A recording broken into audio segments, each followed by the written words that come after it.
Have you ever had that feeling where you know all the right English words, but when it's time to speak, you just freeze? You're definitely not alone. Today, we're going to untangle English tenses once and for all and get you speaking with a lot more confidence. Let's jump right in. Yeah, this one, right?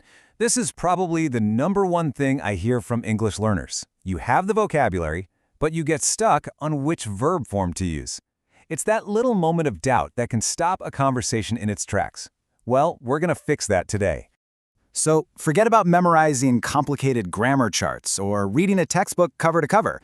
Our goal here is to make this super practical. We're going to focus on how people actually talk, using examples you can start using right away. So here's our game plan. We're going to take a little trip through time. We'll start with today, the simple present. Then we'll look back at yesterday with the simple past, and finally peek into tomorrow with the simple future. Then we'll put it all together and give you a simple challenge to get you started.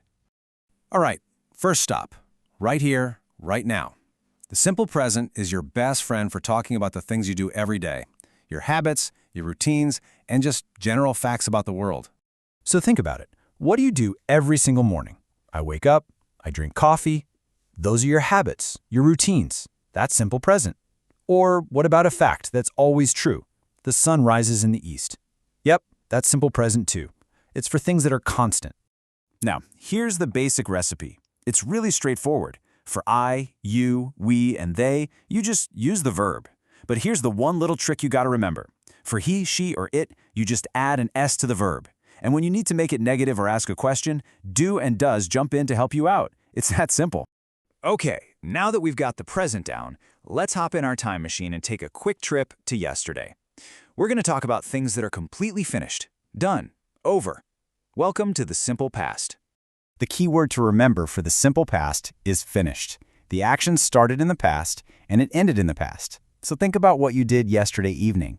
I watched a movie. I ate pizza. The movie is over. The pizza is gone. Simple past. Okay, now, in the past tense, verbs come in two flavors. You've got your regular verbs, the easy ones, you just stick ed on the end, like play becomes played. Then you have the tricky ones, the irregular verbs. They like to change completely, like go becomes went. Don't worry about memorizing a huge list right now. You'll pick these up naturally the more you listen and speak. Okay, lean in for this one because it's super important. Look at the negative and the question. When you use the helper word did, the main verb goes back to its original form. So you say, did you go, not did you went. This is a classic mistake, and if you can get this right, you're going to sound so much more natural. All right, time machine's revving up again. Let's zoom forward and talk about tomorrow. We're talking about plans, predictions, and all the things that haven't happened yet. So when we're talking about the future, we're talking about what's coming next. And in English, we've basically got two main ways to do this. Knowing which one to use in the right situation is a real game changer for sounding fluent. So here's the secret. Use going to when you're talking about a plan, something you've already decided. Like, I am going to visit my parents this weekend. You've thought about it, it's a plan. But use will for a decision you make right in the moment of speaking. The phone rings, I'll get it. You didn't plan to answer the phone, you just decided to. See the difference? Plan versus spontaneous decision. And here's how you build them. Will is super easy, right? You just put will in front of the verb. I will go. You will see. For going to, you just need to remember to use the verb to be first. So am, is, or are. He is going to study. It's just a simple little formula for talking about what's next. Okay, so we've looked at past, present, and future on their own. But in a real conversation, we mix them all up, right? This is where it all comes together. Let's look at a quick story. So, let's start our story. It begins yesterday. I woke up, I brushed, I drank. Notice all those past tense verbs? We're setting the scene, talking about things that are already finished. Now watch what happens. The story is set in the past, but then a message arrives, and the conversation is happening in that moment. Do you want to meet? And it is a nice day. We've jumped from the past right into the present tense because that's what's true right now in the story. And here it is, a spontaneous decision. I am free now. That's present. And because I just decided to meet her, I say, I will meet you in an hour. Perfect use of will for a decision made on the spot. And to finish it off, we talk about a plan for the future. Tomorrow, I'm going to start a new book.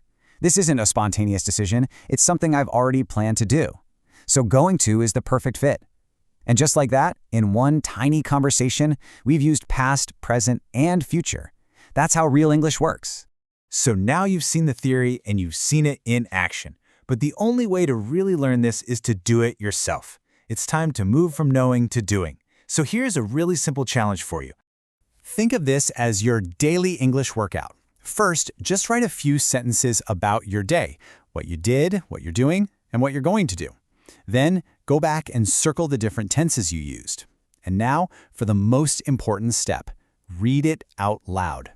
Your brain knows the rules, but your mouth needs to practice making the words. And listen, we're not talking about writing a novel here. Seriously, just 5 to 10 sentences a day is all it takes. It's the daily habit, that consistency, that builds real fluency and confidence over time. And that's it. Simple tenses made simple. The power is now in your hands. Don't be afraid to just try, and don't worry about making mistakes. Every mistake is a step forward. So what's your story? Go ahead and start telling it.